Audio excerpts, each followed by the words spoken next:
What's up? My name is Lacey. This is our next level series musicality class.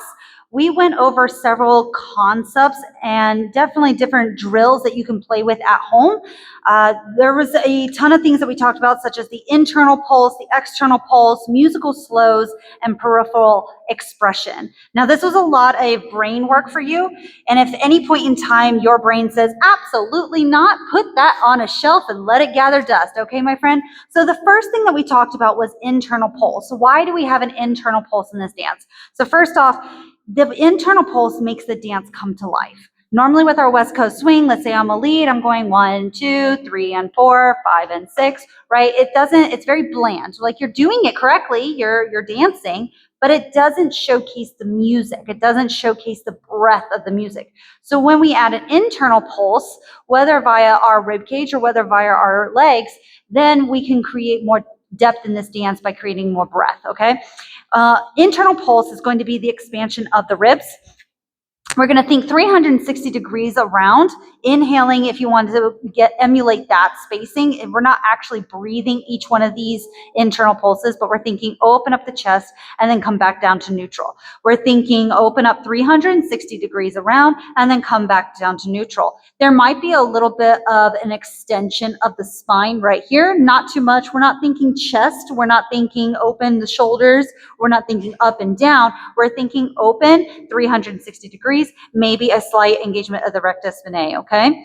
So the count will be, we're coming back to neutral on each beat. So it would go and 1, and 2, and 3, and 4, and 5, and 6, and 7, and 8, right? I'll show you from the side. So we're thinking open up 360, and 1, and 2, and 3, and 4, and 5, and 6, and 7, and 8.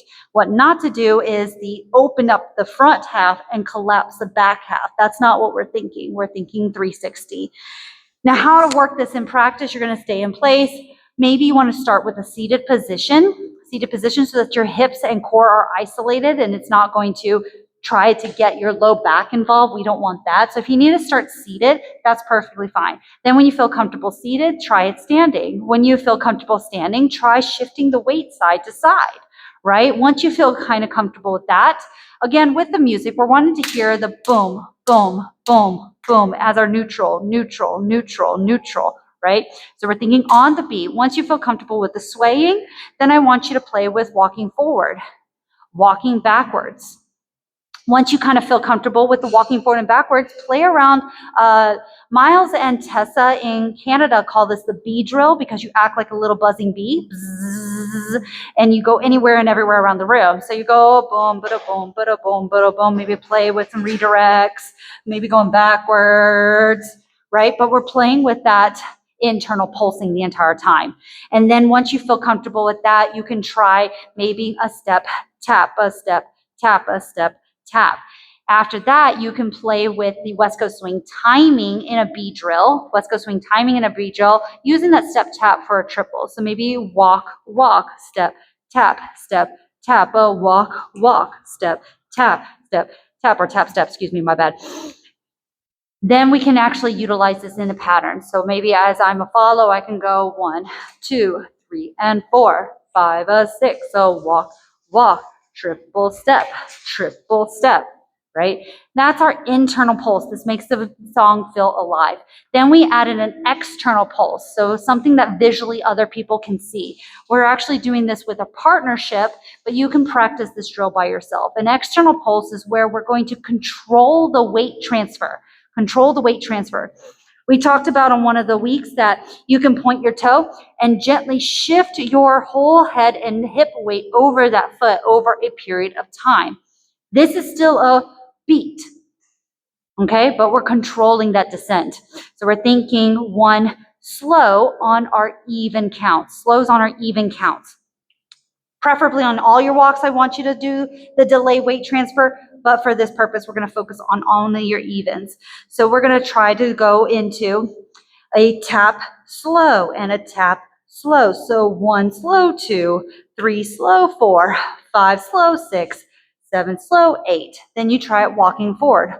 1 slow, slow, slow, slow. Notice how I am not thinking slow.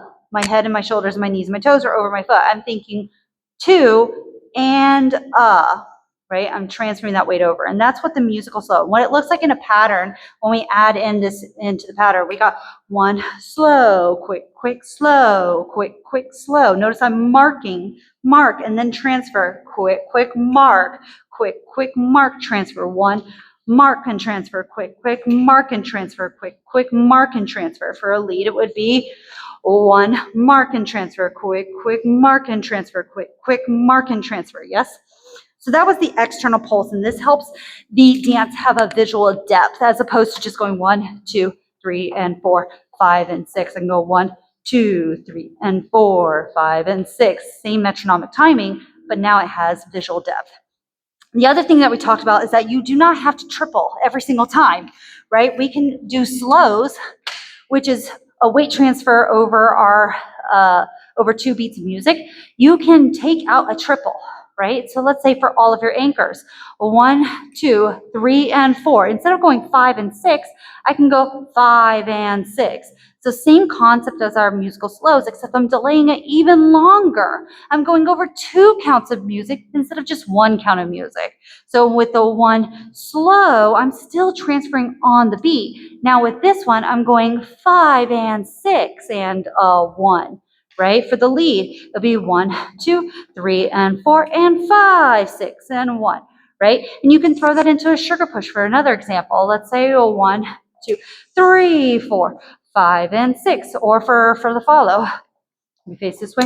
1, 2, and 3, 4, 5, and 6, right? That's a cool thing to make into this dance to give it a little bit more of what's called a pattern interrupt. It disrupts the pattern of the brain so that you're not just seeing 1, 2, triple step, triple step. It gives it a little bit more of a, oh, what is happening? Okay, now I'm paying attention, right? So that's what this purpose is for. It's a delaying full head or body weight transfer over the foot, right? And we're going to do over 2 counts of beats. Finally, we talked about peripheral expression, and we went over a little bit deeper in our patterns and combos class. But for the next level series, I want you to think, where is movement coming from, right? Where is movement coming from? First off, you want to first be aware of your body in general.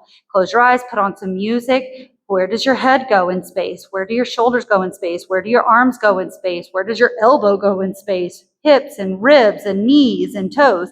Maybe if you're fully weighted on one foot, how far away does the toe go?